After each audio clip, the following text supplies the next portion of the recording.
Este fluorul scut împotriva carilor dentare sau o otrăvire lentă zilnică? În acest episod veți vedea cum apa și pasta de dinți pe care le folosiți zilnic ar putea să vă pună sănătatea în pericol și să cauzeze acumulare de toxicitate în oase, creier, glanda tiroidă și glanda pineală și în alte organe, și cum fluorul poate duce la scăderea ireversibilă a coeficientului de inteligență, în special la copiii care consumă zilnic apă cu fluor sau produse care conțin fluor, care cauzează neurotoxicitate. Prezența fluorului în apă sau în pasta de dinți pe care o folosim zilnic a fost atribuită creșterii incidenței de artrite, osteosarcoma, schimbări de metabolism și multe alte probleme serioase de sănătate, iar în episodul de astăzi vom descoperi cum putem să evităm acest fluor și efectele negative aduse de acesta. Salutări din Chicago, sunt Cipri Kaiser și vă spun bun venit pe canalul meu, locul în care veți putea afla o mulțime de lucruri care vă pot schimba viața în bine, așadar vă invit să vă abonați pentru a primi postări noi în viitor. Mulțumesc celor de la Blanco Dent care în parte au făcut posibil acest episod și a căror abordare bio oferă o soluție la cauza majoră ce duce la toxicitate cu fluor și pe care îi felicit pe această cale. Fluorul este un element anionic, electronegativ, motiv pentru care întotdeauna îl găsim în combinație cu alte elemente precum sodiu, calciu și care se combină super rapid cu fosfați și calciul din corp, motiv pentru care este evident că influențează metabolismul întregului organism. Practic, toate țesuturile calcifiate din organism ajung să fie impregnate cu fluor când îl folosim în mod constant pe termen lung, de la cartilaje, oase până la măduva acestora. Apa din marele orașe este tratată cu fluor cu scop inițial în protecția dinților de carile dentare, însă toate studiile ulterioare au dovedit că această apă fluoridată ar putea ajuta doar în faza de dezvoltare a dinților, adică atunci când aceștia cresc la copii. Însă adulții nu beneficiază de această apă tratată cu fluor în ceea ce privește dentiția. Recent, CDC America a anunțat că pentru mulți copii, combinația de apă fluoridată împreună cu pasta de dinți cu fluor, pe care adesea copiii ajung să o ingereze, poate cauza toxicitate cu fluor. Acest exces de fluor poate să ducă la fluoroză și aceasta cauzează anumite pete pe dinți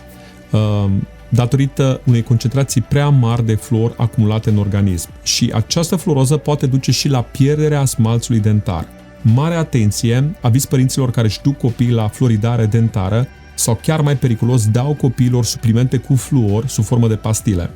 În momentul de față, statistica CDC arată că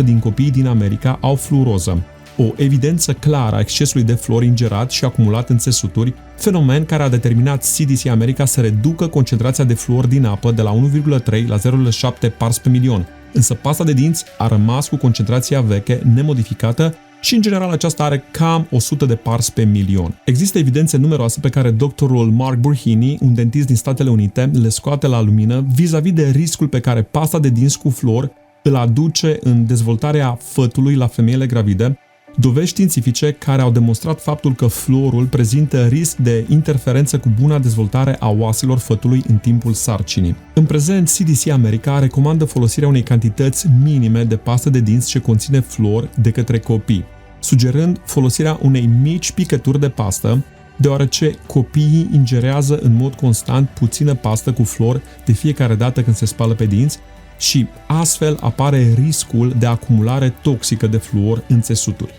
Nu putem să vedem vizibil impactul pe care fluorul îl are asupra oaselor și a altor țesuturi, însă este extrem de simplu să observăm schimbările de culoare ale dinților cauzate de excesul de fluor și, din păcate, același efect îl are și asupra oaselor, chiar dacă acestea nu le putem vedea. Atât fluorul din apă cât și din pasta de dinți este absorbit de glanda pineală, tiroidă și de oase și poate avea un impact negativ asupra lor, inhibând buna funcționare a acestora. Mucoasa bucală este foarte permeabilă și, din gură, extrem de ușor fluorul poate să ajungă direct în sânge. Personal, stau departe de pastele de dinți cu fluor și nu aș recomanda nimănui să apeleze la fluoridare dentară, care se face adesea în cabinete stomatologice prin aplicarea unui tratament cu fluor concentrat pe dinți pentru a preveni cariile. Este bine știut faptul că atât alimentația sănătoasă și bogată în minerale, vitamine, nutrienți, cât și buna igienă orală previn cariile dentare, însă fluoridarea dinților odată la 3, 6 sau 12 luni într-un cabinet dentar este absolut inutilă, ba chiar periculoasă. Nu mai gândiți-vă dumneavoastră logic că acest fluor concentrat are un efect de scurtă durată în eliminarea bacteriilor prezente pe dinți în acel moment când se aplică fluorul. Dar la următoarea masă, dacă nu ne spălăm bine pe dinți, vom avea din nou bacterii pe dinți care vor putea cauza carii. Adică aplicarea fluorului nu e ceva care să rămână acolo pe dinți ca protecție pentru luni de zile împotriva bacteriilor până la următorul control stomatologic, ci este exact ca și cum ne-am clăti gura cu apă oxigenată sau apă de gură care are un efect antibacterian imediat, dar de scurtă durată. Așadar, riscul fluorizării este mai mare decât beneficiile aduse de această metodă. În trecut, dentiștii erau foarte mândri de folosirea fluorului, însă în ultimii ani tot mai multe studii au arătat efectele adverse aduse de acesta și tot mai mult cercetători și doctori au început să devină precauți în recomandarea fluorizării și unul dintre aceștia este doctorul stomatolog american Mark Burhini, pentru care am un deosebit respect și apreciez curajul și sinceritatea de a admite că a fost greșit în trecut pentru mulți ani când recomanda fluoridarea și pasta de dinți care conține fluor pacienților săi. Mulți dentiști, chiar în prezent, dacă vorbiți cu ei despre fluor, s-ar putea să fie încântați de beneficiile aduse de acesta și să vă recomande să folosiți fluoridarea. Însă, ei fac referire la studii din anii 60-90 și slavă Domnului că studii recente contrabalanțează vechile studii și prezintă riscurile pe care fluorul le aduce. Pentru mai multe informații, vă invit să accesați site-ul internațional al doctorului Mark și anume askthedentist.com, unde dentiștii pot lua informații acurate și actuale, bazate pe cercetări și evidențe științifice. Dacă în secolul 20 CDC America anunța fluoridarea apei potabile ca o mare inovație care ajută la prevenirea carilor, în secolul 21 tot CDC spune că trebuie să avem mare atenție cu pasta fluoridată și la combinarea ei cu apa fluoridată, care poate duce la acumulare toxică de fluor în organism, lucru care poate cauza probleme serioase de sănătate pe termen lung. Avem clare evidențe științifice ale faptului că consumul de fluor scade considerabil coeficientul de inteligență și chiar am să atașez la acest video, la descriere, cercetări făcute de Harvard University și multe alte centre de cercetare care confirmă prin foarte multe studii această tristă realitate. S-au descoperit că prin acumularea fluorului în glanda pineală vom avea perturbări ale somnului și dificultatea de a adormi seara. Un studiu făcut pe durata a 8 ani a arătat impactul negativ pe care fluorul îl are în sănătatea glandei tiroide, iar alte studii au atribuit fluorului scăderea ratei fertilității. Un studiu din 2018 pe care am să-l postez la descriere arată impactul negativ pe care îl are fluorul în apariția bolilor Alzheimer. Un alt studiu publicat de British Journal of Psychiatry arată relația dintre apa fluoridată și apariția riscului de demență, dar și de apariția bolilor ADHD. Acum, fiindcă am aflat din studiile științifice despre riscurile ingerării de fluor și avem suficiente dovezi științifice în acest moment, o parte din ele le voi posta în descrierea acestui videoclip pentru cei care sunt interesați să citească, să vedem ce putem să facem pentru a scăpa de consumul de fluor. În primul rând, ar trebui să ne concentrăm pe două arii majore, și anume folosirea strictă a pastelor de dinți fără fluor și, în al doilea rând, eliminarea consumului de apă care conține fluor. Personal, în anul 2007 am renunțat complet la apa cu fluor și la folosirea pastelor de dinți care conțin fluor. Precizez pentru cei care locuiți în Statele Unite și Canada că am folosit pastă de dinți Tom's Fluoride Free și de la Whole Foods brandul lor 365 Fluoride Free și mai erau vreo 2-3 companii care produceau pastă de dinți bio, fără fluor, care se putea cumpăra în state și aici mă refer la anii 2007, când pasta fără fluor era raritate, dar bine că am găsit ceva la acea vreme. Însă pe partea de Europa eram adesea întrebat de oameni ce ar putea să folosească și sincer nu prea erau paste de dinți la acea vreme fără fluor și care să fie bio. De această dată pot să vă spun despre o pastă de dinți de calitate pe care o puteți găsi în România și în întreaga Europa, fabricată în Italia, pe care am folosit-o în ultimul timp cu succes și de care sunt foarte mulțumit. Este vorba de Blancodent, un produs excelent pentru curățarea dinților, care nu conține fluor, este bio, adică organică și complet comestibilă, similar pastelor de dinți folosite de cosmonauți în spațiu, care după folosire poate fi înghițită. Aceasta conține elemente de hrănire și fortificare a smalțului și a rădăcinii dinților. Am văzut că această companie italiană produce de peste 30 de ani produse bio pentru igienă orală, fără să conțină substanțe chimice toxice, precum antibiotice, fluor, anestezice și alte lucruri suspecte, oferind un produs de calitate pentru curățarea dinților și este super binevenit, în special pentru copii aflați în dezvoltare, care sunt mult mai sensibili la agenții chimici toxici și la fluor. Blancodent este un produs mai interesant pentru curățarea dinților, diferit de pastele tradiționale pe care le cumpărăm în tuburi, pentru că vine sub formă de praf, fără să conțină aditivi, agenți spumanți, iar pentru cei care vor fi curioși să o folosească, veți observa de la prima folosire că dinții vor rămâne foarte curați și veți avea senzația că ați fost la stomatolog pentru a avea o curățare dentară, probabil datorită prezenței siliciului, care este un bun agent de îndepărtare a plăcii dentare și care are proprietatea să absoarbă substanțele toxice. Am văzut că Blancodent conține și salvie și nu cu mult timp în urmă am avut o emisiune în care prezentam beneficiile pe care le aduce salvia organismului nostru, plantă care are proprietăți antiseptice, prevenind dezvoltarea bacteriilor și a infecțiilor în cavitatea bucală. Blancodent conține ulei esențial natural de mentă și elemente care hrănesc rădăcina, întăresc smalțul dinților și elimină bacteriile care pot cauza carii și miros neplăcut. Chiar în urmă cu 3 săptămâni am dat cadou unei bune prietene de familie să încerce și